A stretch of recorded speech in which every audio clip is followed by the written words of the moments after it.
So obviously we have James McAvoy's likeness as Wesley, and Thomas Kretschmann plays Cross. You know, Morgan Freeman as Sloane is there, and you know, we have Pekwarski's likeness as well. So we have, you know, the core of the movie. And our game starts right at the, you know, right at the end of the film.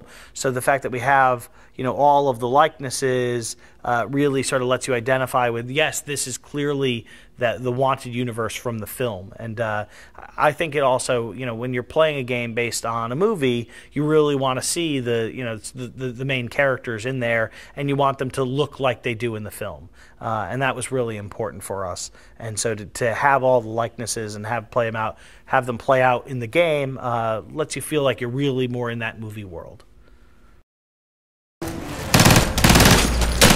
Ah, Wesley, so predictable. Ready to die? Yikes, don't we at least get to mate first?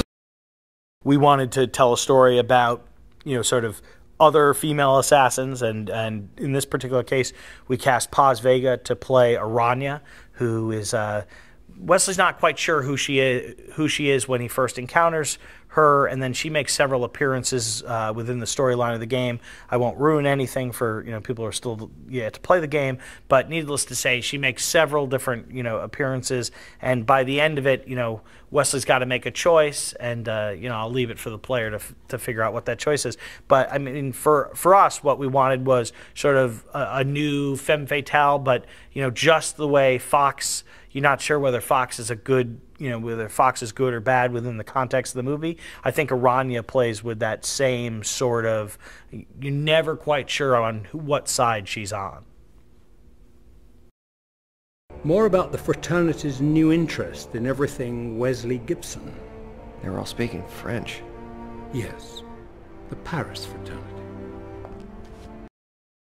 So Pekwarski in the movie is played by, you know, Terrence Stamp, and Terrence Stamp, we had an awesome shoot with him. The performance is amazing and should definitely get nominated for, you know, a gaming award next year. We just feel like his performance is really, really good, and we use him as the major plot device to sort of tell Wesley what's going on within the world. And you learn as you play through the game that Pekwarski, you know, is interested in helping Wesley, but he also has his own motivations, and feel like the performance has real character to it, and that it differentiates itself from sort of your traditional sort of actor doing a video game role.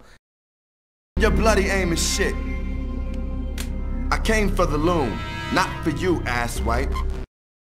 Common is in the movie, and his character is killed in the film, but we really wanted to work with Common, and we had another character that was we felt like was very similar to Common's character, who, you know, who's really sort of the gunsmith in the movie. We had a character in our game that was similar to that, but, you know, sort of different, and we felt like, hey, Common would be a great place to sort of cast someone who had, you know, who was in the film but was dead, and we were able to cast him in the game in a different role. And so even though he's not playing the same role, he plays a similar role, and he's probably pretty much the, like, you know, something really bad happens to Common's character in the Brummel in the game, and Brummel is a true badass, and you know, probably one of the most unflinching moments in the game is, and I think Common did a good job of sort of capturing that character.